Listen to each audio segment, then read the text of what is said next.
Ladies and gentlemen, welcome to another edition of Let's Talk Music Richmond. My name's Bill McGee. I'm your co-host with this dude over here to my right or left, depending on what your screen looks like. And his name is Charles Mann, and he is the man. And we have a couple of special guests tonight. And we're going to introduce our first special guest, and then we're going to find out more about this brother to see what's his contributions to the history of the music in Richmond has been. I know Melvin Sparks as outstanding guitarist, bass player, and just all around music. And I want to have to get him to tell us a little about his history, because I need to know, first question, when did you and how did you get started in music? Brooklyn Court Elementary School in the Poochie Ross. George Poochie Ross. Yes. We try to highlight the people that you mentioned, and we've been talking a lot about Johnny Payton and Tuscan Jasper, but Poochie Ross is right in there with him, boy. Yes, he is. He was the man. What was your instrument, your first instrument? And I was a hyper kid, you know. I mean, my pop was a straight ahead jazz guy. Okay. You know, he's straight ahead jazz, and that's all I listened to at home. All right. So he was into bebop and Coltrane and all that kind of stuff. So, plus he worked every day. So I'm sure in his mind he was thinking drums, me getting off and work. Nah. That's not going to work in the household. So being a jazz man, he suggested sax. All right. Especially since you had Poochie Ross. Yeah, he as a teacher. Now, me being a little kid, I looked at that sax and saw all those keys and components and gadgets. I ain't want no part of that. You know So we compromised between the two, and I chose trumpet. All right. So I played trumpet all the way until I got in junior high school. I think in the 7th grade, guys asked me to play in a band. But I think partly because I was young, and partly because I was loud. Yep, Melvin Watson, Chauncey Burnett. All right. I think it was David Wall, Melvin Rose, David Brown. Well, Big Mel Rose. Yeah, Big Mel Rose played trumpet. But Big Mel Rose was a person that everybody around here loved so much. He ended up being a football coach at Virginia Union. And Big Mel was just a wonderful, wonderful brother, man, to so many inner city kids. Yeah, Mel played trombone, and I don't think he stayed with the band, you know, that long, but he was with the beginning of the band. Tyrone Gaines, and the group was called the Soul Kickers.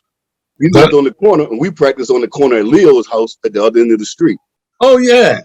Okay. Right down the hill. Right down the hill from your house. Right. And we kind of considered ourselves if we were like the KGs all right. We considered ourselves like the little boy band compared to Ujima. You know, we were like, his brother was in the band, like Chauncey was. Chauncey. Chauncey did end up playing with us, you know, with Brother Love. What Melvin just mentioned is about being at Leo's house. That's where they came out with the quartet 4 Flights High. Exactly. And that was Glenn, Snug, and Charles. Yeah. Oh yeah. And the Donaldson boys. And the Donaldson boys, right. Yeah. And see, all of them were right down at Leo's house on the corner. Eldon Bullock. Leo passed away about a couple of years ago. Where did you go to high school, Melvin? I started at Armstrong.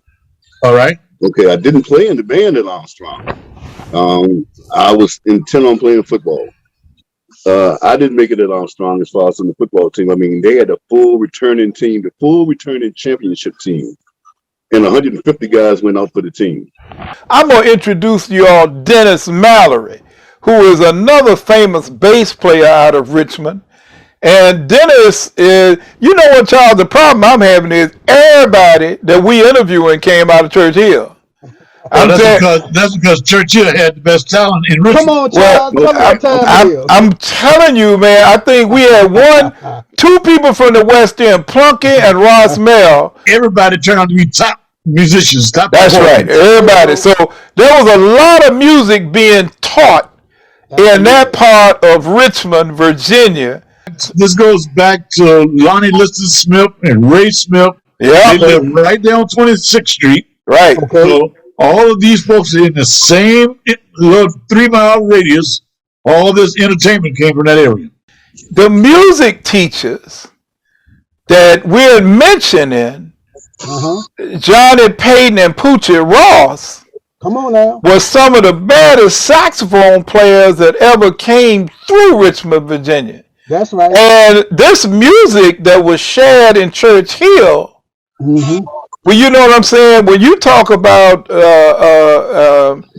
just the musicianship that was shared in Church Hill, that's why we got all y'all on here from Church Hill. Now, before we go back to that, Boo Gates, same thing. Boo Gates, right there too. Saxmo Gates, all them people. But look, before we move on, I'm going to show you how this ties in, see, because I'm being slick.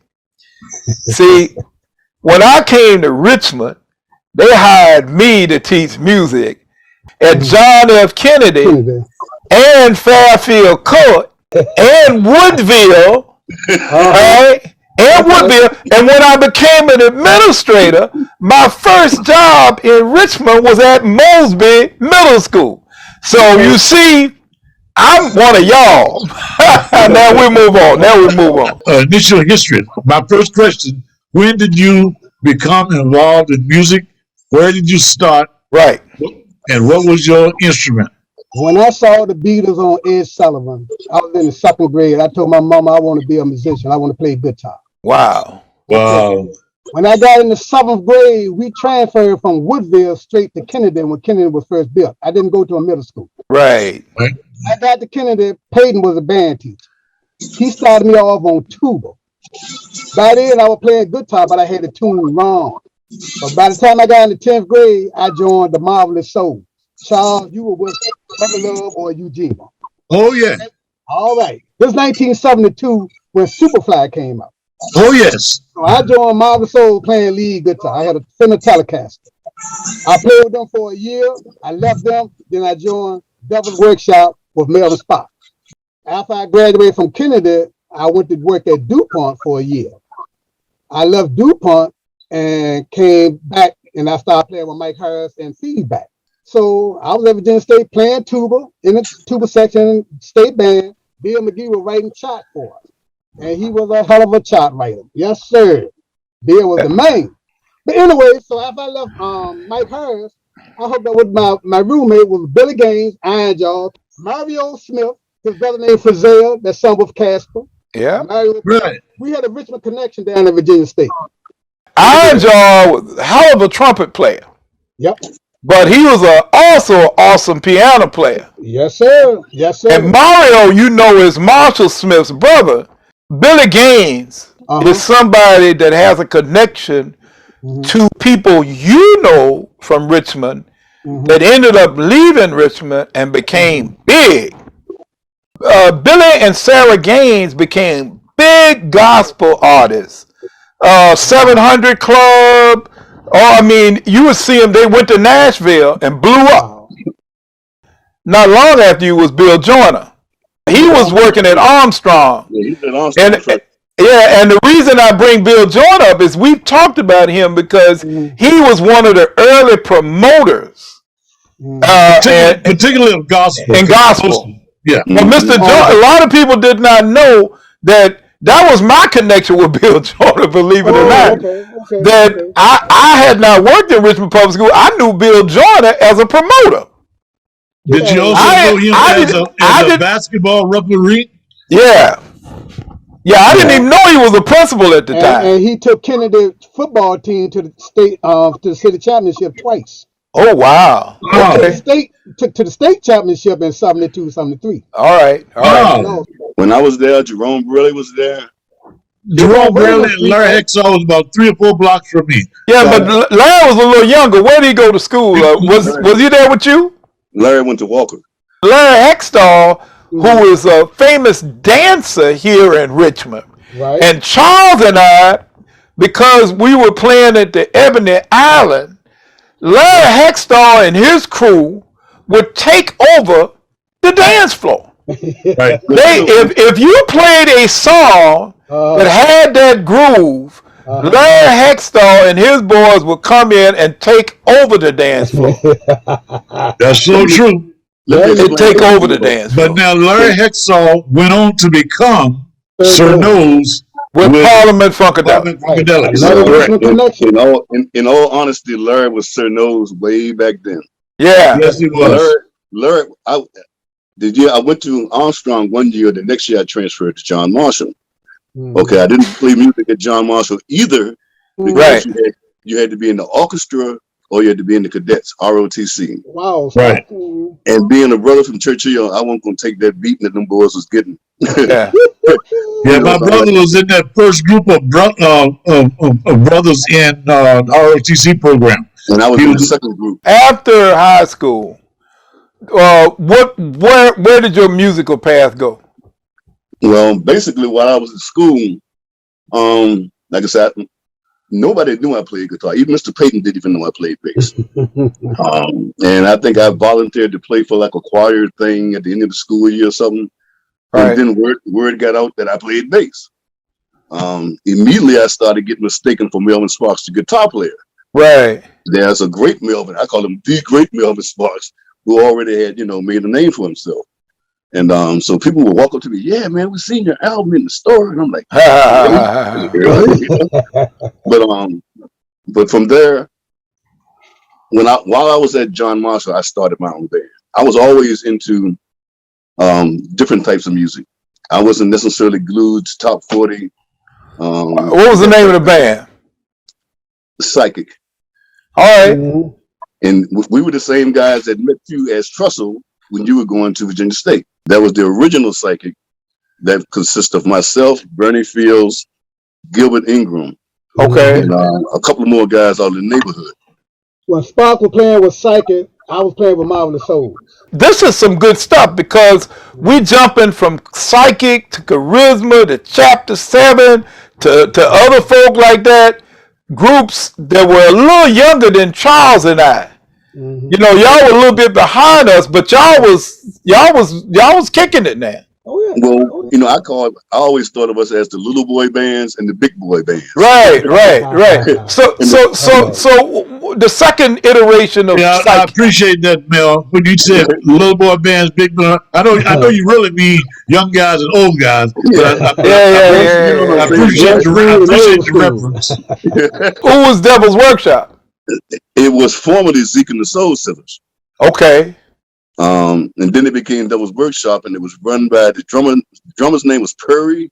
One of the singers was a sister we went to school with named Pinky. Yeah, she's a photographer down in Atlanta. Yeah, Ivy on organ. Right. So who were the other players?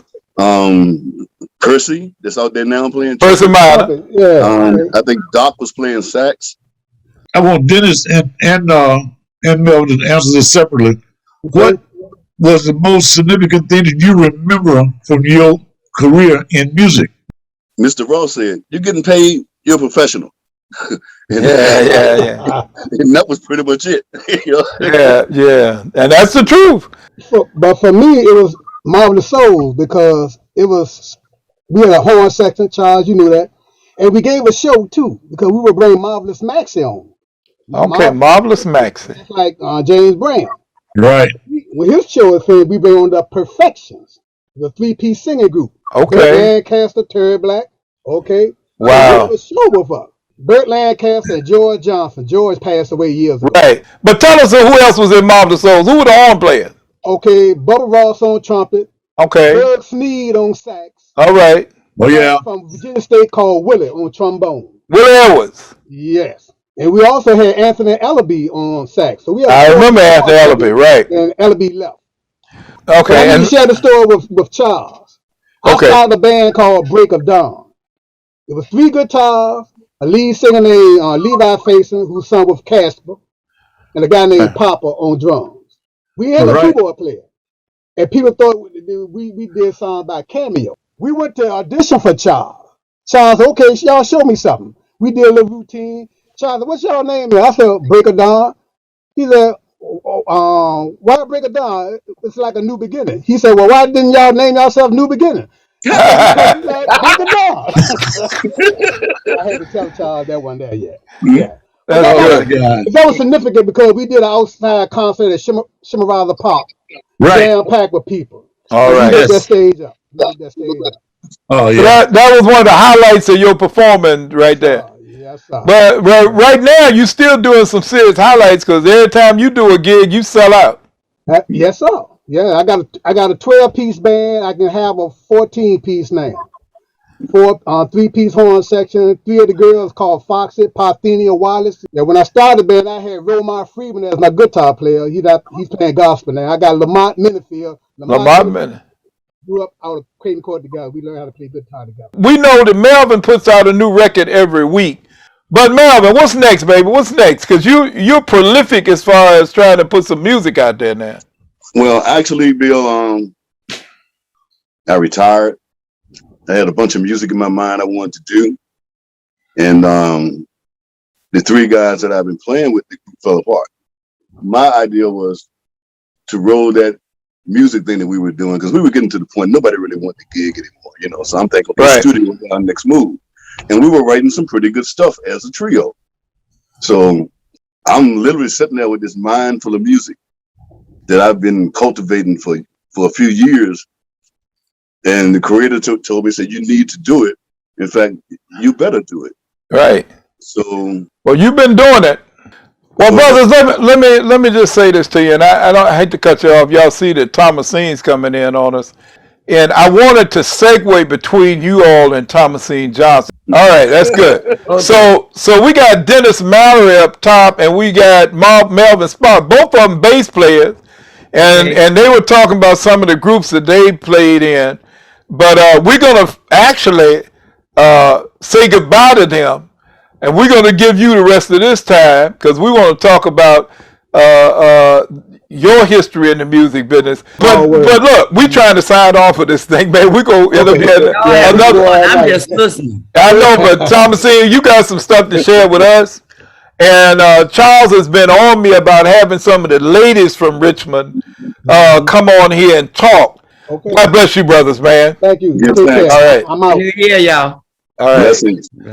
Now, Charles, we gonna get one of the queens of Richmond on here, and we gonna find out how she got started and where she got started, and Thomasine Johnson. Yes, sir. How you doing, beautiful? I'm blessed. How about you? You look like you're blessed too. You too, Charles. We're doing this program trying to bring in some musicians and the talent and all the people from that time period of 1960, 1970, 1980, and beyond in the music scene in Richmond, Virginia. Well, I have the honor of introducing one of the queens of Richmond music scene, somebody who is seriously well known throughout the music scene, and that is the wonderful Thomasine Johnson. And when you're talking about a singer, and Richmond has a whole lot of musicians, and we've had some great female singers come out of here, but not probably as many as you would think, considering all the number of bands. Mm-hmm. So for that reason, Thomasine stands out. And we're going to get her to do what we do with everybody on Let's Talk Music Richmond, and get her to tell us how she got started singing and singing music in Richmond. Thomasine, welcome to the show. Where did you first start doing music? Thank you for having me. I started in church. In church? In the West End, yeah. As most people do, young people do, they start in church if they want to sing. That's right. I really didn't have a desire to sing, but it was just something the family will put you in. You do what the family do. And I was singing in church, and one of the guys that I went to school with started coming to my church. And at the time, there was a band that I was totally unfamiliar with, and he referred my name to them. And they came and looked for me, and the group was the Soul Dynamics. They were all from the West End, and they were all much younger. Okay. Like Stanley was the youngest. Stanley Williams? Yes. And his father, Wu, was the manager of the group. Okay. And so working with them, and I'm trying to remember names after we talked earlier, and I'm like Stanley and Kermit. Kermit, and I can see faces, but I cannot remember the names. What kind of music were y'all doing? R&B. Give me an example of some of the stuff they had you sing. Some of the songs. It looked like they just put my voice right with Gladys Knight immediately. You could do some Gladys Knight now. I can hear it. They heard stuff I couldn't hear. But the group that did Car Wash, those groups like that. Rolls Royce. And the boys was, they were just all into the. So this around 1971? 71. Okay. I was with them until 76. What kind of clubs did y'all play? OVTs. OVTs. Regulars. Military retirees. That's right. Chamberlain Avenue. Traveling. We never did. I didn't do Evan and Allen until I went with Billy Booker. Who else was in the group with Billy Booker? Where were they based out of? Richmond. Basie was in the group. Was it Basie Saunders? Yes. Wow. Okay. Elma Fields. Laverne from Hopewell. She used to sing with the Laverne King, the King sisters. King sisters, yeah. Mike Riddick played drums for a while. We had numerous drummers, but I was with them until I got married. So where did I first meet you? You recall? I do recall. I was a paralegal for a lawyer. She was working for a law firm. She was working for a law firm. Lawyer had his office set up on North Avenue. Brooklyn Park. Yeah. And that's where we first met. Yes. I did not know you were the same Thomasine that was singing with the band at the time. I thought you was a different person. I said, you remind me of this girl that's singing with this band I saw. That was the one thing about Billy's group, Joy, that was different from all the other groups pretty much at that time in the early 70s, mid 70s in Richmond, was that they had those three girls fronting. We used to sing a lot down in Petersburg at the Mousetrap. At the Mousetrap. Y'all used to do a lot of the private things too in the back. You know what I'm saying? Where the Mousetrap, where people would rent it. And I remember Billy, a lot of people just didn't know Billy was a real hustling cat. Yeah, he passed away, right? And 15 years ago. Yeah. Billy and I used to talk, and I like Billy. He was a nice guy. Name some of the other people you have been closely associated with musically here in the Richmond area. Tyrone Thomas. I was with little Tommy for about almost 5 years too. Okay. And Carlton was working with us. I was working with him when he was with little Tommy. You know which one of Carlton I'm talking about, Robert. The last group I worked with was Cats. All right. They're working with Clement Burnett, Debbie Henry, right? And Steve Pryor. Yeah, working with those guys, it looked like I had a cycle with groups.